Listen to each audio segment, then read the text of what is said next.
Hello, hello, it is I. Whoops. Julian Greystoke. I forgot to take my earbud out. And I just have terrible taste. Because recently I read a book that I really liked, but a lot of people didn't. And that's kind of rare for me, honestly. Like, usually I tend to dislike things that everybody loves, but if I like something, there's a lot of people who also like it. But this book, I was actually, put off of reading this book for a while because I read some negative reviews of it. That also doesn't usually happen. Negative reviews don't often put me off reading a book. A lot of times I read the negative reviews simply because they tend to be more thorough and talk about more aspects of the book, versus positive reviews tend to just be praise and not actually tell me what I would like or not like about the book. But anyway, that's not what I'm here to talk about. I'm here to talk about a book called Mr. Magic, and I have been informed that a lot of people don't think it's very good. Now, if you're panicking and going, oh no, the very thing that Julian was just talking about, a positive review, is going to be boring, stick around. I know. But I think there's something to be said for this book, and I want to honestly stand up for it a little bit. Because I think Mr. Magic is doing more than people are giving it credit for. So what's it about? Let's read the blurb. It's kind of a longish blurb. I tend to like a smidge shorter of blurbs, but let's have a look. 30 years after a tragic accident shut down production of the classic children's program Mr. Magic, the 5 surviving cast members have done their best to move on. But just as generations of cultishly devoted fans still cling to the lessons they learned from the show, the cast, known as the Circle of Friends, has spent their lives searching for the happiness they felt when they were on it. The friendship, the feeling of belonging, and the protection of Mr. Magic.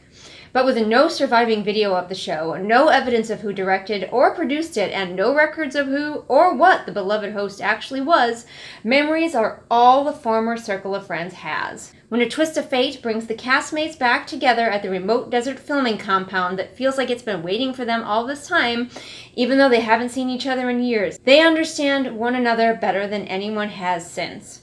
After all, they're the only ones who hold the secret of that circle. The mystery of the Magic Man in his infinitely black cape, and maybe the answers to what really happened on that deadly last day.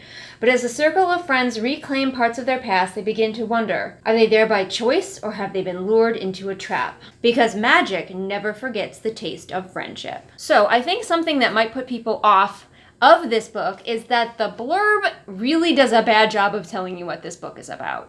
Like, it doesn't really introduce the main character, and there is a main character. It kind of makes it sound like we're going to be following like all of the members of the Circle of Friends, and also it definitely makes it seem like there's going to be a lot more focus. Like, this book is going to be a lot more about the show, and it is, but it's not, in fact, at all about the show, and that's, I think, what puts people off. Honestly, I don't know how I would blurb this book, because it's different, it's weird, it's telling 2 stories at the same time, and it only really primes you for one, which, in my opinion, is the less important of the 2 stories that it is simultaneously telling. So this is the story of a girl named Valentine, or Val, which is already kind of confusing because I have a character named Valentine in one of my books, who is a man. But Val has been living with her father, who has dementia, on this horse ranch camp thing where kids can go. It's like a summer camp with horses where kids can go learn to ride horses and take care of animals and everything. And Val has been living and working on there for as long as she can remember. She knows that at some point she lost memories from her childhood. She does not remember her childhood. We have an amnesiac main character, kind of. She doesn't remember anything about the Mr. Magic show. All she knows is that at one point in her childhood she had a year of silence where she became mute and just had a whole breakdown and just kind of sat there in silence, but she came out of it, and now she's working at this ranch, and we're told that she's doing a pretty good job of it, and that she understands kids really well and can handle things like difficult people and difficult horses. We do see her handling one difficult person. I really wish we would have seen more of her handling those situations with people and with horses. There's a theme with her that I think kind of gets forgotten and could have been stronger. You see, I can criticize books that I like. Is that she is afraid of horses, but she works with them anyway. She's like terrified of horses. She's not a horse girl, actually. And so there's this theme of Val is afraid, but she does it anyway, that I kind of feel like we lose as the story goes on. And one of my major problems with this book was that Val as a character was kind of confused, especially on the surface level of the story that the blurb is talking about. So I'm going to kind of do like surface story and deeper story. And surface story, Val is a kind of fumbled main character. She doesn't really have an arc. She doesn't really have a strong personality. Because this book is definitely telling the second story more than the surface story. And I totally understand how if you came here for like the surface story of this weird magical children's show, you would leave this book disappointed. I figured out the secondary story, what we were really talking about with this book, pretty early, and it just so happens to be one of my personal special interests. One of those things that I love to read about, learn about, dig into, listen to, watch documentaries on. And I think that's a great reminder for all of us to remember that just because any of us hate a book does not make it a bad book, because it's going to be somebody else's jam. And this book had those elements that just like fed my brain. So we've got the supernatural story on top. Val's working at this horse ranch. We're told that she's like a strong, independent woman. And then her father dies. Her father, who has some kind of mental illness going on, which is implied to be dementia. He dies, and at his funeral, she is found by some of the people from the old Mr. Magic show. They have tracked her down at last. It's implied that they did so through her father's like obituary or funeral announcement or something like that. But they're like, hey, we just wanted to see you. We've been looking for you forever. There's a really cute boy that she definitely has a crush on through this entire thing because she knew him from the show. And she's like, I don't remember this show. They're like, hey, we found you. Do you remember us? Do you remember the show? And she's like, I kind of remember you, but I don't remember the show. What are you talking about? And so they tell her about that. And they're like, we are going to this reunion podcast in the desert. And would you like to come along? And she does. She just drops everything and goes along. And that could seem fairly abrupt. And I could definitely see how some people would be like, that doesn't feel believable. But honestly, to me, where she was mentally in like this really confused place of like, my father is dead. Where the fuck do I go now? I've never had any life besides this. Like, her mother is estranged, so she doesn't know where her mother is. She's got like one close friend there at the horse camp, and that's basically it. And she's like, I don't want to do this horse camp thing for the rest of my life, but I also have no idea how to get out of it. And so when this cute boy that she vaguely remembers shows up, she is like, cool, I can find out about my past now. I can find out what's going on so I can move forward. And I kind of understand, because she's in a very, very distraught mental state. I kind of get why she goes with them. I don't think it is as unlikely as some other readers might find it to be, considering the mental state that she's in at that time. And then once she's in, she's kind of stuck because she doesn't have a car. She grabs a go bag that she and her dad have, because her dad always had like go bags. Her dad was like really paranoid, and she doesn't know why that is either. But she grabs one of the go bags and they head off and they drive for a while, and she gets to know the guys. And they're really nice. I think she only meets, I can't remember anyone's names, of course, except for Javier, because Javier is one of my favorite names. She meets two of the guys and they're really nice, and then she meets another guy and he's really nice. So the guys are really sweet, and I enjoy most of the side characters, even though they're not the deepest of characters. Again, because this book is not actually telling the story that's in the blurb. It is, but it's not. We'll get to that, all right? Let me just kind of get us to a certain point before I reveal what the actual story of this book is. So they go to this filming location in the desert, which I was like, okay, they should try at least a little bit harder to make it seem like a filming location, because it's just this giant old house in the literal middle of nowhere. And they're told like, yep, this is where the parents stayed while the kids were filming. The actual film studio, quote unquote, burned down. Sure it did. And so all they have left is this big old house where apparently we're told that the parents stayed while the kids were filming. And they are, by the way, in Utah, which is your first like little hint of what's actually going on under the surface. So they get to this house and they meet the final member of the group, who is another woman, and there was another girl on the show, so there are 3 guys, 3 girls initially, but that little girl died in whatever happened. They assume she died in the fire, but nobody knows what happened to her.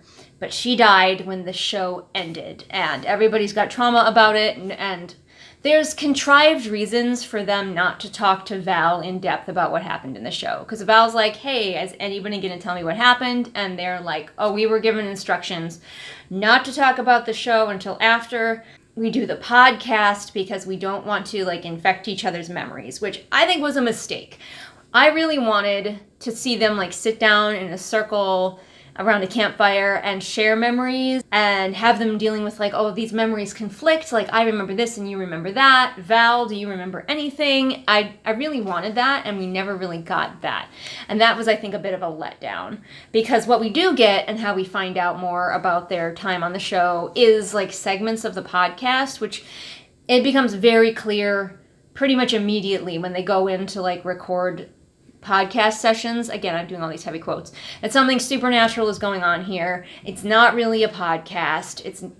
It's just like supernatural, ghosty things happening in this big old house. There's some kind of entity, and it has brought them here, and it is poking at them. But they're supposed to do the podcast. They're each supposed to do individual interviews with the podcast, and then at the end, they go to this gala where they dress up and go meet a bunch of snooty white people who are also very religious. Another hint. But like I said, the podcast segments are the weakest segments for me. I am very curious about the writing style in those segments. The writing style is almost like second person. You're viewing it in a very removed way. Like, instead of saying Javi was sad, it would say Javi seemed sad. So like, you are very much watching them as though through a TV screen. And if that writing choice was intentional, I love it. I don't know 100% that it was intentional, but it feels very removed, and it feels intentional to keep you with that screen of separation because, you know, the TV show theme. And yes, the TV show did exist, but there were supernatural factors at play. So we learn a lot about how the kids are all going, like, how was this TV show broadcast? Who created it? Where were the directors? We don't remember seeing any cameras. We don't remember seeing any directors.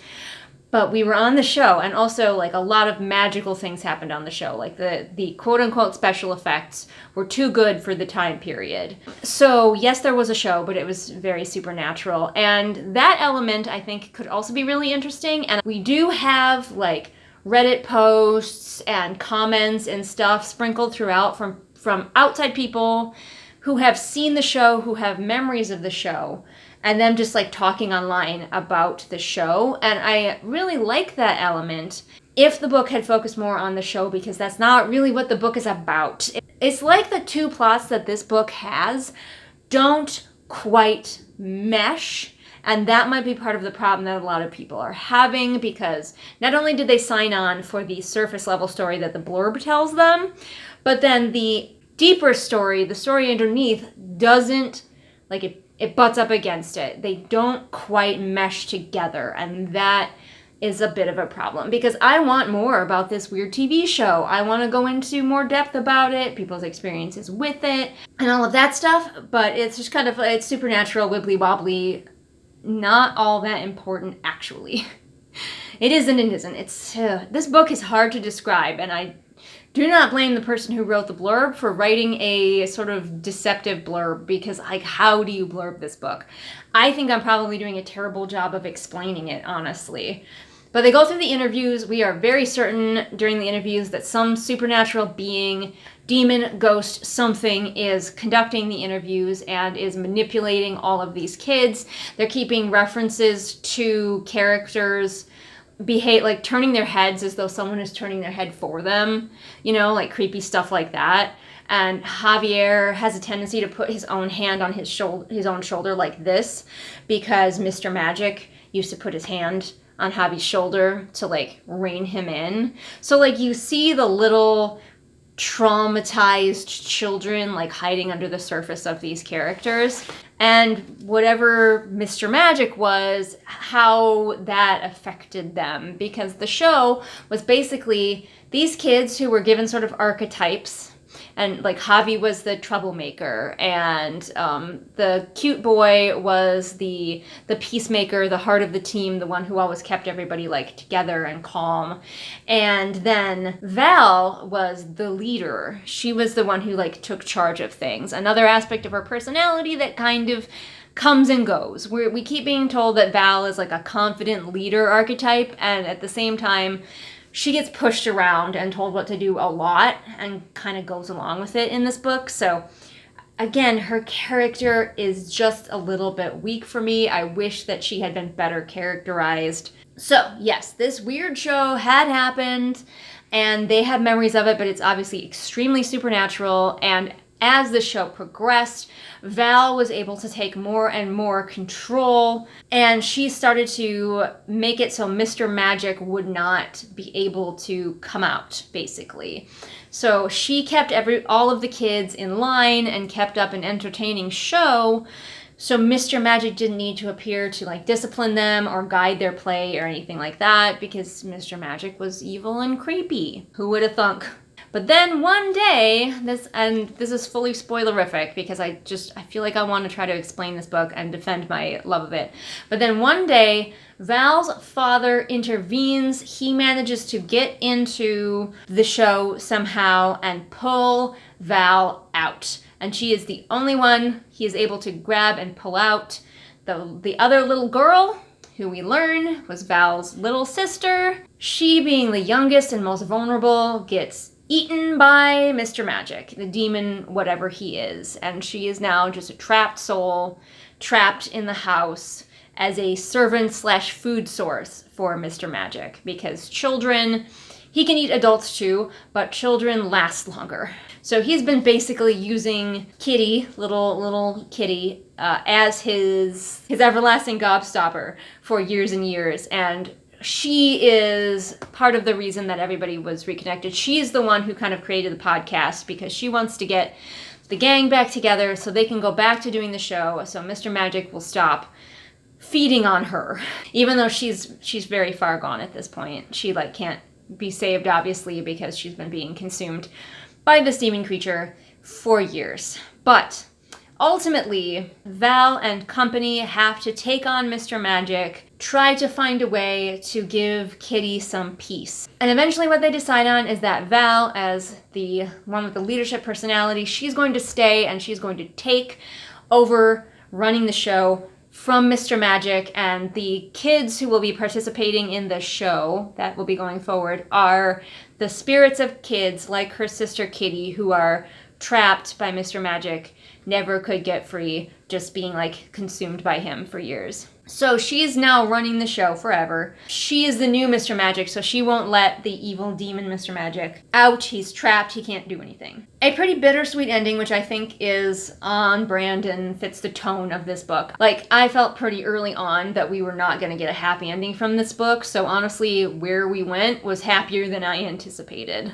Okay, so those are the basics. There's other elements, like she visits her mother at one point and stuff like that. This book is a slow mover, so if you don't like a slow mover and you don't like being drip-fed information, this probably also isn't the book for you. In the right circumstances, I love that. Not every book that does that is going to be the right circumstances, but this one, yes. Like, it was just drip-feeding me, like, exactly the right amount of stuff to keep me being like, oh yes.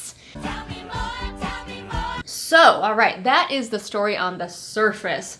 But what's the real story of Mr. Magic about? This is actually the story of children escaping a high-control religious cult, such as some of the sects of Mormonism in Utah. If you have seen the documentary Keep Sweet, Pray, and Obey. When you're taught something from birth, from your mother and your father, you believe them because they're your parents. It was for our salvation. Which I have, you might be familiar with this. I've also seen lots of documentaries. I love reading memoirs of usually women who have escaped that. A lot of times they are memoirs of child brides who were forced into polygamous marriages with up to hundreds of other women.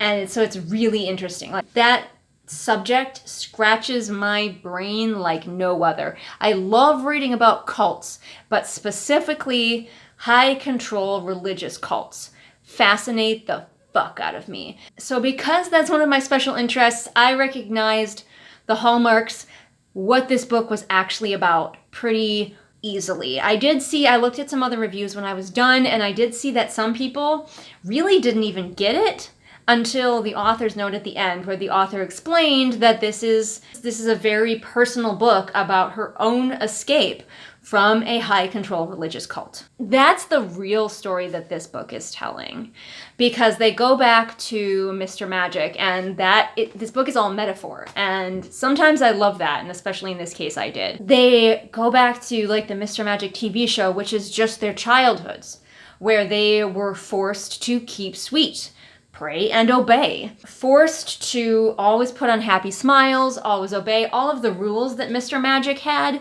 for the children playing. Like, he had a bunch of songs and rhymes, again, very common with religious high control groups. A lot of songs and rhymes to keep children in check. The children were expected to take care of each other a lot, which happens a lot because in a lot of these groups they have very large families and children are taking care of children. So they get parentified a lot, like Val was parentified. It's really the story of these kids and what happens to them after they escape the group.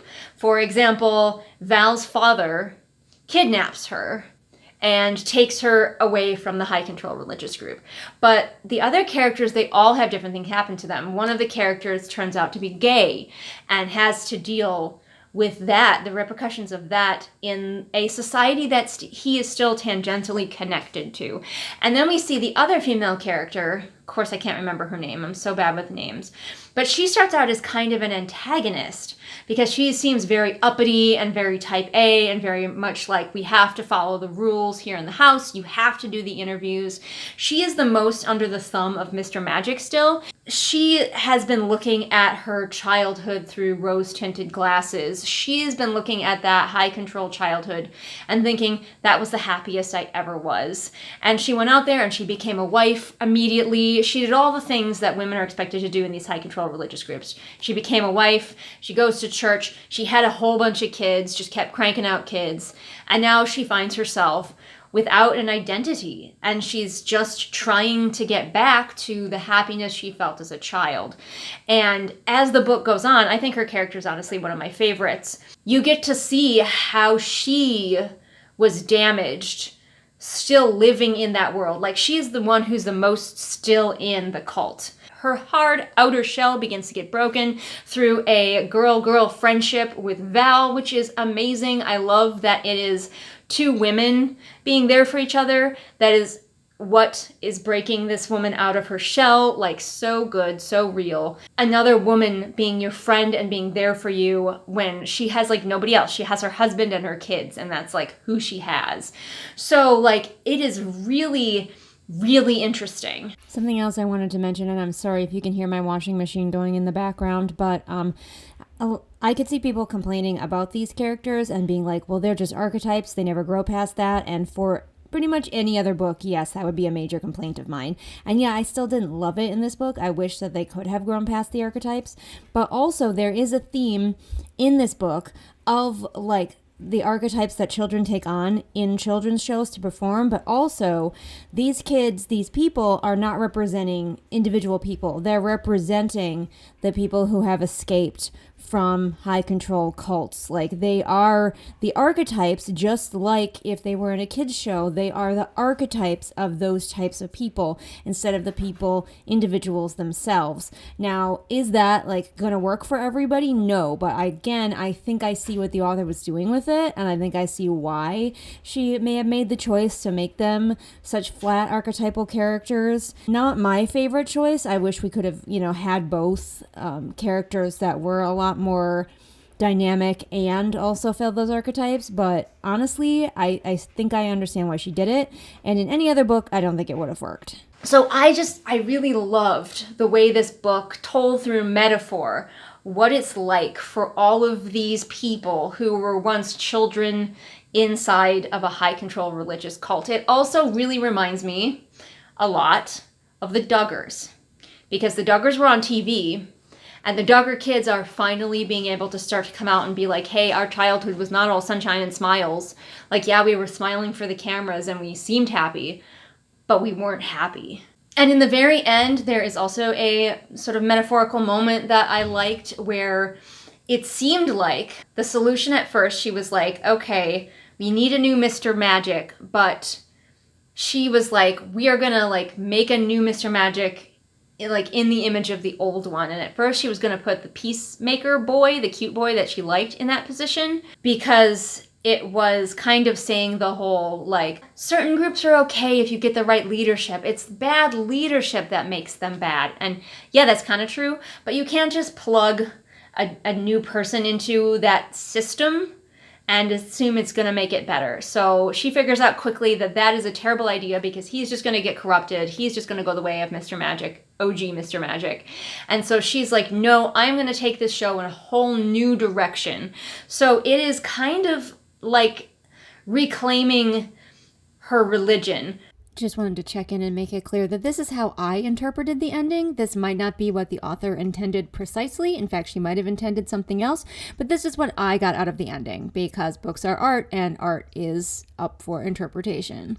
A lot of people who escape high control groups, they don't necessarily stop being Christian or believing in God, but they are able to reframe it in a way that allows them to keep their relationship with their religion. Some of them, not all of them. Many of them become non-religious, but many of them don't. Many of them want to keep their relationship with their religion and their deity, but they have to reform that into something that is good for them. And I think that's what we were going for with the ending of this, where she's like, I am the new Mr. Magic. I am going to teach kids in a way that is non-corporal punishment. I'm going to guide them rather than force them to obey rules. So I think that was just kind of, again, everything is metaphor. Metaphor for her finding her ways to live a life and continue helping children within religion without using the rules that she learned from the group. There is a lot going on in this book that is all just metaphor for escaping high control religious group, cult, and returning and dealing with the trauma that was caused by this group, and dealing with the friendships that you found in this group that you're dealing with these people as adults, and what is your relationship now, and how all of them have been fundamentally changed by this thing, because Mr. Magic is just a metaphor for the way that they were raised, by strict parents, by harsh rules, by ridiculous expectations. So one thing I didn't even think about until just now, until I was going back through and editing this, is that this book reminded me a lot of the movie Nope, which I also really like and think is very clever and is telling two stories at once. Not only do we start out with horse ranch, but we also, like, the ending of the TV show in Mr. Magic reminds me a lot of the bad miracle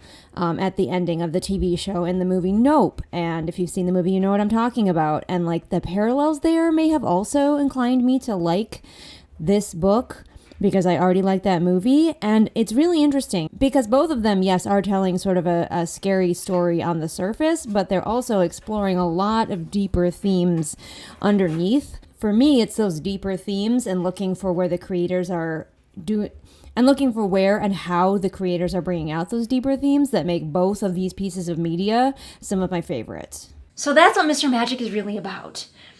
And I love that. I love that so much. And I can totally see why this book would not be the book for everybody. This is the perfect example of a book being so right for somebody, me, and so wrong for somebody else. which is also a thing to remember when we are writing our own books, that it is impossible for everyone to love your book or even like your book.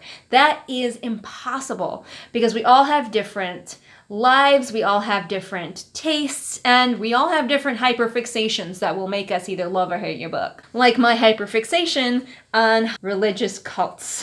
So those are my thoughts on Mr. Magic, and I think if you love metaphorical books, and especially if you are as obsessed with religious cults as I am, you will really like this book. If you are just looking for a story about a weird TV show and the kids who used to be on it, this book is 100% gonna let you down. The writing, I feel like, is very suitable for this book, and I wouldn't like it in any other context because, like I mentioned, it feels very removed. You never really feel like you're 100% in it with any of the characters, and that is normally not a type of writing that I would reach for, and that would normally put me off of a book. But for this book specifically, because of what it is doing and the two stories it is telling and the true story that it's telling under the surface about escaping a cult, it worked for me. I have not read any of this author's other books. If she keeps that same writing style through all of her books, I'm going to say no, I don't like that writing style. But for this book specifically, I think it worked really well. Yeah, so I've been forgetting to do the what can we learn from this book. I will say something that this book did poorly, as I mentioned, was the characterization of the main character. The side characters are also fairly flat. They're meant to fall into archetypes for a reason. I do like the other female character and watching her journey. She has much more of an arc than the main character ever has. I wish that the main character had had an arc, had a stronger personality.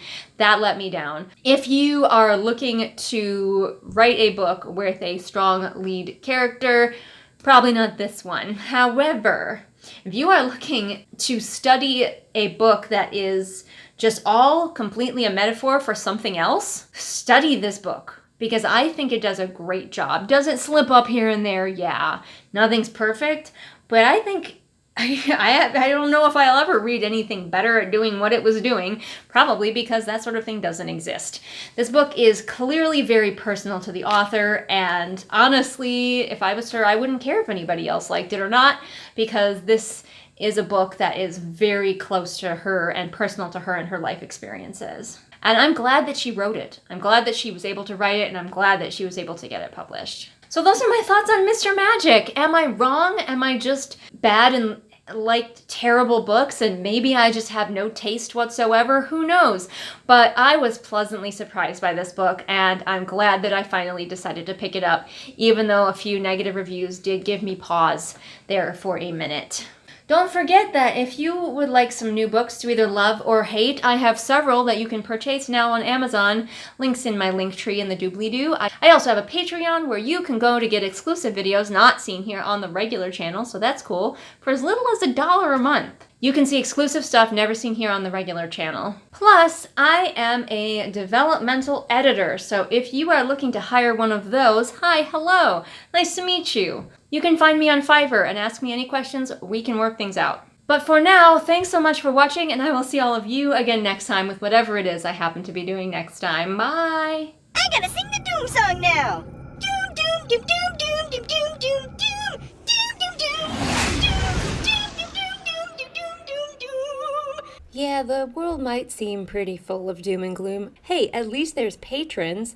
Patrons like Annika, Jen, Gay Tutter, Constantina, Lochnoonga, SB Boots, Martha, July, Bird Anonymous, Sunny Shy, Peregrine, Sarah, Cat, 78 kilograms of shade, Veda, Roma, Pansing Pony, Haley, Sam, Kira, Kohikaro, Mooney, Pudimancer, Kirsten, Bear, Jojo Bookish, Robin, Ursula, Caitlin, Jessica, KJ, Lafone, Amanda, Celia, Alyssa, Rita, Deborah, Afra, Melissa, Swamp Goblin Waifu, Sophia, Merween, Kit, Hidden Glade, Light Julie, Belle, Patrick, Anne Sophie, Callison, Shelby, Zaire, Jesper, Rennie, Scribbling Cat, Savvy, Jenny, Amanda, and Lisa. Thanks again for being my amazing patrons and keeping me just this side of doom. Doom, doom, doom, doom, doom, doom. Ooh, what's that?